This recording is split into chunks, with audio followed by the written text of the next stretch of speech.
how to get top tier Hyatt elite status. Top tier elite status is called globalist status. It includes free breakfast at all Hyatt hotels, free parking, 4 p.m. late checkout, lounge access, of course. And then one of my favorite pieces of having globalist status is the ability to make guest of honor bookings for other people. And a lot of people that perhaps were familiar with Hyatt years ago might associate things like guaranteed suite upgrades with globalist status, but those are actually milestone benefits. So you still need to get the elite nights in order to get those milestone benefits. So if you want things like suite upgrade certificates, you need to get elite nights. How about Explorist status, which is the next tier down, or Discoverist? The one benefit of Explorer status that I still have found useful is the late checkout. I believe bottom tier Discoverist status has that as well. Oh, and you get that automatically with the Hyatt credit card. Now, the way that Hyatt wants us to get globalist status is by spending 60 nights at Hyatt hotels each year. And those could be paid stays or award stays. As long as you book through Hyatt, your stays should count. 60 nights will get you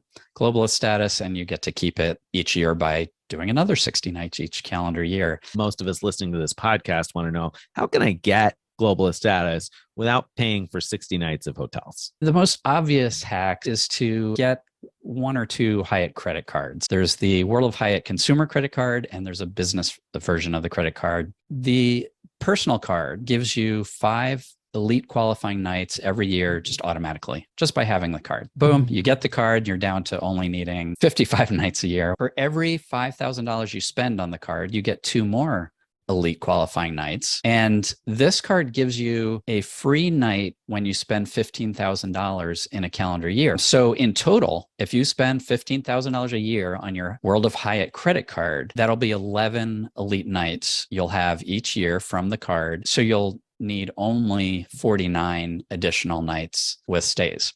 The Hyatt business card will give you 5 elite qualifying nights with each 10K of spend. So that's a little bit more than the World of Hyatt consumer card gives you, but they don't give you the 5 elite nights to begin with automatically. For most people, if it was one or the other card, you're better off with the personal card. If you intend to spend your way entirely to top tier status, actually having the combination is kind of ideal, I think, because spend 15,000 on the consumer card and then spend the rest in 10K increments on the business card. And that'll be the ideal combination to get you to your 60 nights. Every now and then, Hyatt brings out promotions that make it easier to get elite status. Since I was just talking about the World of Hyatt business card, it's worth talking about the promo that just came out with that card. If you apply before or by October 6th, and you're approved, then you'll get double elite qualifying nights for every night you spend at a Hyatt hotel through the end of the year. The other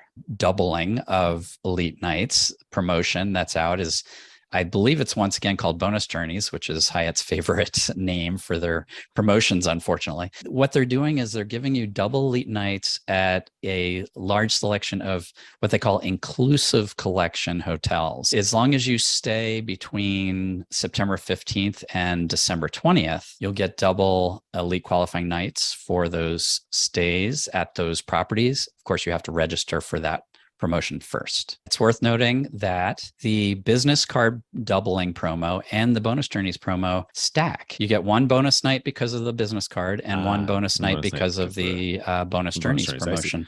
All right. So those are 2 good promos. What about challenges? Because I know Hyatt is running a number of different Hyatt elite status challenges, and there must be some ways to kind of hack that. So Hyatt challenges these days, the way they usually work is, once you register for a challenge, you get Explorist status for 90 days. And if you complete 10 nights during that time, you get to keep Explorist status for all of next year until February of the year after that.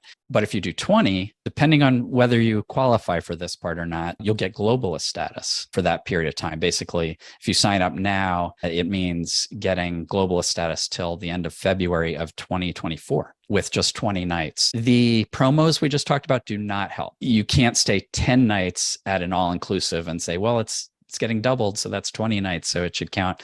That's not how they do this. Only the base nights count towards the 20 required for the challenge. There are at least 3 ways to sign up for these challenges that I'm aware of. One is a challenge specifically for American Airlines Elite members. Unfortunately, You have to have Platinum Pro elite status or higher in order to qualify for the globalist part of that challenge. Another way of enrolling in this is if you work for a corporation that Hyatt cares about.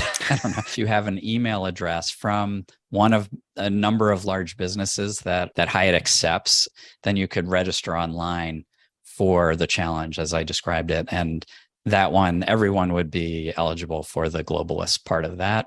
Third way, we've heard through at least one member of our Frequent Miler Insiders Facebook group that it is sometimes possible to just message Hyatt either on Facebook Messenger or like Twitter direct message and basically ask them if they could sign you up for a challenge. I would suggest say something like, I have a large number of hotel stays coming up. I'm thinking of, maybe moving my preference from Marriott or Hilton to Hyatt. Is there any way that I can get a, fast track? It's worth mentioning again that if you take one of these fast tracks and you get your way to globalist status, you do not get the milestone rewards. You don't get credit for 60 elite nights. You get credit for whatever you stay. So if you stay your 20 nights, you're going to get 20 nights of credit. But the milestone rewards you really want are at 50 nights. So 50 nights, you get the 2 suite upgrade awards that you can use to confirm a suite at booking for a stay of up to 7 nights each. Those confirm right away. Then at 60 nights, you get 2 more of those suite upgrades and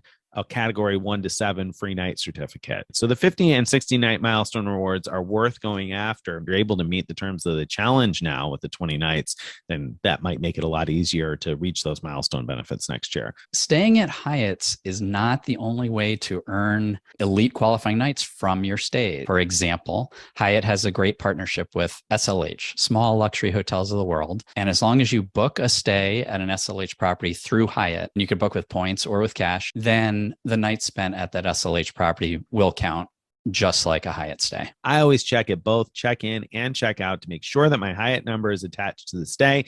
And then you should get elite credit for those MGM stays. And that's pretty nice because there are some really inexpensive MGM properties. Unlike SLH, you mentioned that you can book directly through MGM and get elite qualifying nights with Hyatt. The final partnership I want to mention is Lindblad. They have cruises, and those cruises count if you book them through Hyatt. However many nights you spend on your cruise, those count as elite qualifying nights. Another thing we kind of alluded to is mattress runs. Find the cheapest Hyatt hotels to book, hopefully stack other promotions. Mattress run is where you book a hotel, not because you actually have a stay that you want, but rather so you can check in and just get the elite qualifying nights and any points that come with it.